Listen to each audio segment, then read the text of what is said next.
Hello friends, welcome to our YouTube channel the Vedic gurus. वैदिक गुरुज में हम आपको IUQM 2025 की तैयारी करवा रहे हैं और इस तैयारी के अंतर्गत हमने आपके लिए IUQM 2024 का क्वेश्चन पेपर सॉल्व किया है, जिसके 17 क्वेश्चंस हम आपके लिए ऑलरेडी सॉल्व कर चुके हैं। उनका लिंक ऊपर आपको आई का बटन दबा के मिल जाएगा, नीचे डिस्क्रिप्शन बॉक्स में भी है। आज हम डिस्कस करेंगे क्वेश्चन नंबर 18, IUQM 2024 का क्वेश्चन नंबर 18। और वीडियो शुरू करने से पहले हमारा चैनल द वैदिक गुरुज अगर आपने अभी तक सब्सक्राइब नहीं किया तो अभी सब्सक्राइब कर लें, वीडियो को लाइक जरूर करें और जो भी बच्चे IUQM 2025 की तैयारी कर रहे हैं उनके साथ शेयर जरूर करें, क्योंकि आपको पता है वैदिक गुरु से आसान सॉल्यूशन और सिस्टमैटिक और सिंप्लीफाइड तरीके से आपको कहीं नहीं मिलेंगे। तो आइए शुरू करते हैं।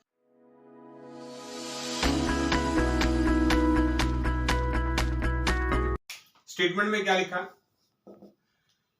P and Q be two digit numbers, दो डिजिट के नंबर हैं P और Q। मतलब टू डिजिट समझते हैं, 10 से लेके 99 के बीच के दो नंबर हैं P और Q। सिर्फ अभी यहीं तक की बात कर रहे हैं और ये भी कंडीशन में लिखा है neither of which are divisible by 10। दोनों 10 से डिविजिबल नहीं है, मतलब 10 भी नहीं लेना हमने। 11 से लेके 99 तक के बीच के नंबर दो P और Q सपोज करने हैं। अब 11 से 99 के बीच में आप कहेंगे भी बहुत सारे नंबर हो सकते हैं, तो हाँ बिल्कुल हो सकते हैं 11 से 99 के बीच में। तो हम क्या करेंगे, हम P और Q को जनरल सपोज कर लेंगे कि मान लेंगे टू डिजिट नंबर है कोई AB और ये है कोई CD।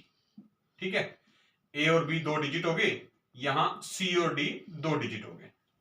ये थी फर्स्ट लाइन स्टेटमेंट की। Let P and Q be two digit numbers neither of which are divisible by 10। और ये जो AB और CD हैं ये टू डिजिट नंबर हैं और ये 11 से 99 तक इनके बीच की वैल्यू कोई भी हो सकती है। हम लिख भी सकते हैं यहां पर कि 11 less than equal to P Q less than equal to 99। ये हमें दिया हुआ है फर्स्ट लाइन में। अब बात करेंगे सेकंड लाइन स्टेटमेंट की। क्या लिखा है? R be the four digit number. अब जो R है वो एक फोर डिजिट नंबर है। अब फोर डिजिट नंबर तो कैसे बनेंगे? देखिए लिखा है by putting the digits of P following by the digits of Q in order. मतलब पहले P के डिजिट लिखने हैं और फिर Q के डिजिट लिखने हैं। तो दो डिजिट P के आएंगे, दो डिजिट Q के आएंगे, फोर डिजिट नंबर बन जाएगा। यानी जो R नंबर बनेगा मेरे पास वो क्या बनेगा? P के दो डिजिट कौन कौन से थे? A और B, AB। Q के दो डिजिट कौन से थे? C और D, यानी CD। तो जो फोर डिजिट नंबर बना R वो क्या हो गया? ABCD या PQ आप कह सकते हैं। ये हो गया यहां तक स्टेटमेंट। अभी तक जो जो गिवन है हमने वो लिखा है, सिर्फ क्वेश्चन शुरू नहीं किया अभी सिर्फ स्टेटमेंट को समझा है, दे क्या रखा है। अब करेंगे आगे। कहता है S P and Q very, मतलब चेंज होती जाएंगी, पता नहीं 11 से 99 के बीच में है, कोई भी वैल्यू आ सकती है। एक computer prints R on the screen if GCD PQ equal to 1। एक कंडीशन ये भी गिवन है कि 11 से 99 के बीच में हमें P और Q जो लेने हैं वो इस तरह से लेने हैं कि उनका GCD 1 हो, मतलब P एंड Q आर को प्राइम। कॉमन फैक्टर नहीं होना चाहिए, कोई भी कॉमन फैक्टर कोई भी P और Q में नहीं होना चाहिए, उसका GCD 1 है। इस कंडीशन को ध्यान में रख के चलना है। तो यहां तक की बात क्लियर होगी। आगे कह रहा है P plus Q divides R। R हमने लिखा था four digit number, P plus Q divides R। P plus Q जो है वो R को डिवाइड करता है, ये भी दे रखा है। अब लास्ट लाइन जो है स्टेटमेंट की वही, वो कह रहा है suppose that the largest number that is printed by the computer is n, determine the number found by the last two digits of the n in the same order.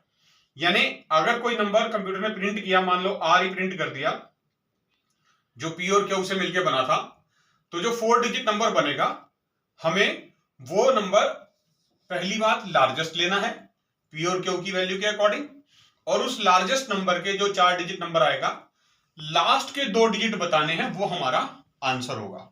क्योंकि आपको पता है नंबर हमेशा आंसर जो है वो दो digit number आएगा। तो कंडीशन ये मेन है हमारे पास कि P plus Q divides R, इसको लेके चलेंगे साथ में। P plus Q divides R, P plus Q divides R को मैं लिख दूंगा यहां पर R की वैल्यू ABCD थी, P प्लस क्यू डिवाइड्स, अब 2 डिजिट ए बी हैं और 2 डिजिट सी और डी हैं, तो आप इसको ऐसे लिख सकते हैं A B multiply 100 plus C D. Example के लिए देता हूं, जैसे मान लो कोई 4 डिजिट नंबर है मेरे पास 1 2 3 4, तो मैं क्या करूंगा, मान लो पहले 2 डिजिट ये और 2 डिजिट ये, तो हम क्या कर सकते हैं, इसको ऐसे लिख सकते हैं 12 मल्टीप्लाई 100 प्लस 34, यानी 1200 प्लस 34, 1234 बन जाता ना ये।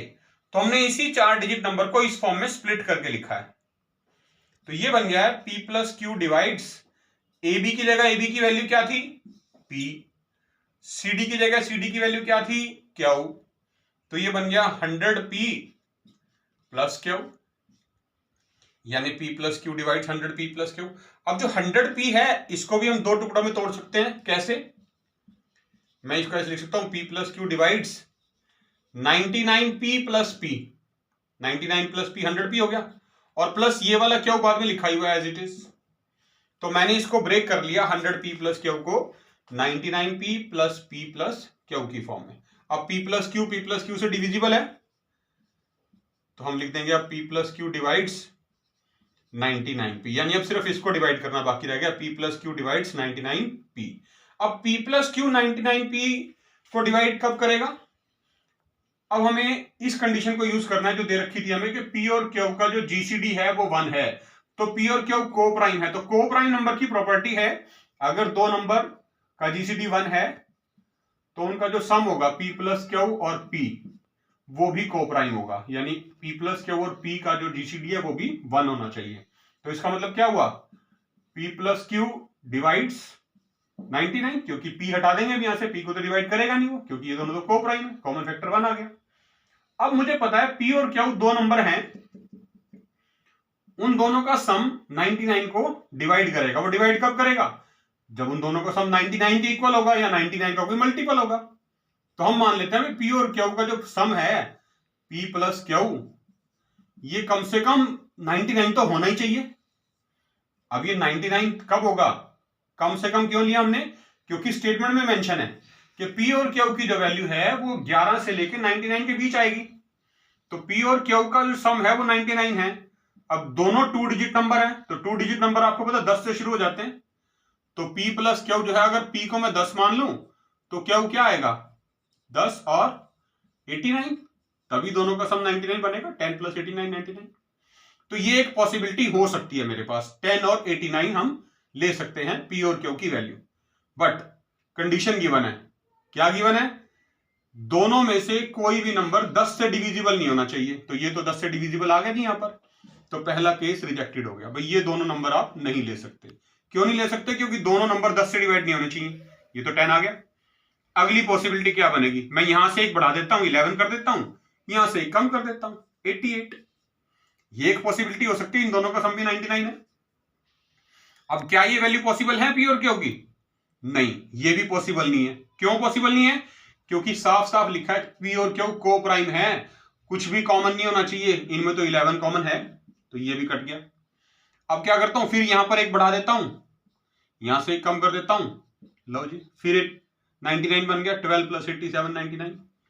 क्या ये पॉसिबल है पेयर, तो देखेंगे P और Q के लिए ये भी पेयर पॉसिबल नहीं है। क्यों पॉसिबल नहीं है, क्योंकि ये दोनों नंबर 3 से डिवाइड हो रहे हैं, 3 से डिविजिबिलिटी चेक करनी आती है ना सबको, डिजिट सम 1 प्लस 2 3 आ रहा है, 8 प्लस 7 15 3 आ रहा है, 3 से डिवाइड हो रहा है, 15 भी 3 भी, तो इन दोनों का कॉमन फैक्टर 3 आ गया, मतलब हमारी कंडीशन जो है जीसीडी कॉमन फैक्टर 1 होना चाहिए, यहां तो 3 आ गया, तो ये भी रिजेक्ट हो गया।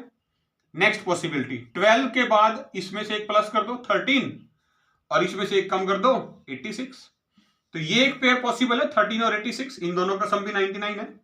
तो अब चेक करो क्या 13 और 86 में कुछ कॉमन है, कुछ कॉमन नहीं है, यानी 13 और 86 का जीसीडी जो है कॉमन फैक्टर वो 1 है, दोनों को प्राइम नंबर है। अब इनसे हमने 2 नंबर बनते हैं, क्योंकि हमें पता नहीं P कौन सा है Q कौन सा है, मान लो ये P है ये क्या हुआ है, तो P Q बन जाएगा 1386। अब कुछ बच्चे कहेंगे जी हम तो 86 को P मानेंगे और 13 को Q मानेंगे, हाँ मान सकते हो, तो नंबर बनेगा 8613। अब स्टेटमेंट में गिवन था लार्जेस्ट नंबर बनाना, तो 1386 और 8613 में ये रिजेक्ट हो गया, क्योंकि लार्जेस्ट तो ये वाला है, 8613।